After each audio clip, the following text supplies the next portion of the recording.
Hello student, आज हम prove करने जा रहे हैं refraction on the basis of wave theory.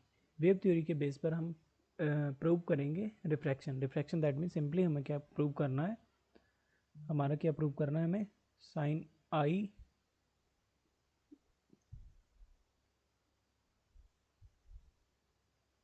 Simply we have to prove that sine I upon sine R is equal to mu, जो कि हमारा क्या था, स्नेल्स लॉ रिफ्रैक्शन के लिए आता है। सपोज दैट बेटा ये ए डैश और ये बी, ये हमारा क्या है, वेव फ्रंट इंसिडेंट हो रहा है। ठीक है, अब ये वेव फ्रंट जैसे ही चल के आ रहा है, यहाँ से यहाँ तक आते आते ये यहाँ तक आ रहा है, यहाँ से यहाँ तक। ओके, जैसे ये इस पॉइंट पर इंसिडेंट होता है तो ये इसके पैरेलल में जो है वो किस पॉइंट पर पहुँच जाएगा, पॉइंट पी पर।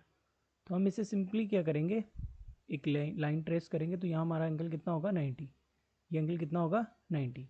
ओके, ये एंगल ऑफ इंसिडेंस होगा। ओके, अब इस पॉइंट से ये क्या होगा, रेयर मीडियम से, सपोज दैट ये डेंसर मीडियम में जा रहा है तो ये हल्का सा नॉर्मल की तरफ बेंड हो जाएगा। इस वाले पहले वाले मीडियम फर्स्ट में हमने वेलोसिटी कितनी मान रखी है, v1, और मीडियम टू में क्या है, v2, and v2 is less than v1। Okay, अब ये वाला वेव फ्रंट जो सेकेंडरी था ये सी पर आकर इंसिडेंट होगा। जैसे ये जब तक ये इस पर इंसिडेंट हुआ और यहाँ से यहाँ बी से सी आने में इसे मान लीजिए सपोज दैट टी टाइम लगा। ओके, टाउ दे रखा है यहाँ पर, तो चलिए मान लीजिए टाउ मान लीजिए। तो यहाँ पर हमारा कितना टाइम लगा, टाउ। ठीक है, तो हमारे पास सिंपली क्या होता है, speed is equals to distance upon time.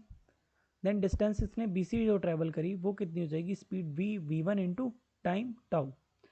और तब तक हमारा ये जो है ए पॉइंट वाला है, ए पॉइंट वाला वेव फ्रंट जो प्राइमरी वेव फ्रंट था, ये ए से कहाँ पर पहुँच चुका होगा, ई पर, क्योंकि इसकी स्पीड कितनी है, v2। तो v2 इंटू टाउ। ओके, अब हम समझते हैं कि हमारा ये एंगल आई कैसे आया। ठीक है, जस्ट समझिए, ये एंगल आई है बेटा। देन ये पूरा एंगल कितना होगा, ये यहाँ से यहाँ तक कितना होगा, 90 डिग्री। ये भी हम जानते हैं, ये पूरा 90 होगा, और ये आपस में दोनों 90 हैं।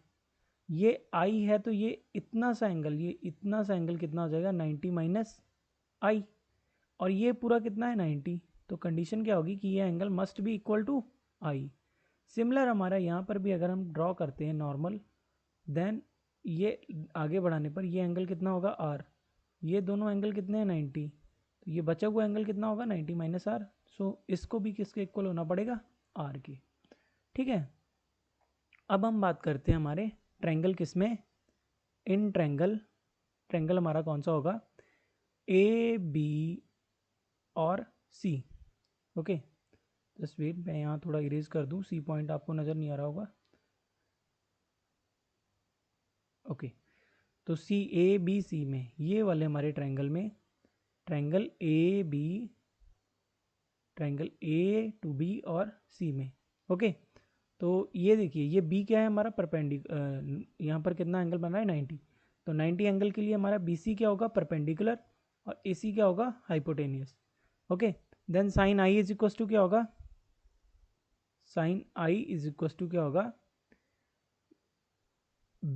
B C upon A C.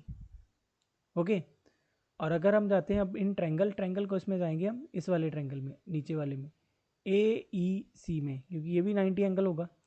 In triangle A E C, okay, ए ई सी में हमारा क्या आएगा, sine R is equals to क्या आ जाएगा, ये एंगल आर है। तो आर के लिए परपेंडिकुलर क्या है हमारा, ए ई अपॉन हाइपोटेनियस क्या हो जाएगा, ए सी।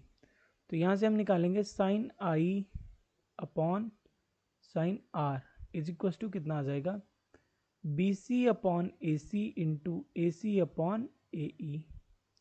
ए सी से ए सी कैंसिल हो जाएगा बेटा, बी सी की वैल्यू कितनी है हमारी, बी सी है हमारा v1 tau, upon A B कितना है, v2 टाउ। टाउ से टाउ कैंसिल हो गया, तो ये हमारा कितना आ गया, v1 अपॉन v2। इधर हमारा क्या चल रहा है, sine I upon sine R. इसे इक्वेशन हम दे देते हैं 1। बेटा एज वी नो कि हमारा जो रिफ्रैक्टिव इंडेक्स होता है वो म्यू इज इक्वल टू क्या होगा, इस मीडियम से इस मीडियम में लाइट आ रही है, तो इसकी रिस्पेक्ट में इसका मीडियम मान लेते हैं, हमारा रिफ्रैक्टिव इंडेक्स कितना है म्यू, तो यहाँ से कितना आ जाएगा v1/v2। This is equation 2 from first and second. First and second से हमारा क्या आ जाएगा, mu is equal to sine i/साइन r। तो theory on the way basis of wave theory ये हमारा प्रूव हो जाता है कि जो वेव है वो लॉ ऑफ रिफ्रैक्शन को फॉलो करती है। ओके।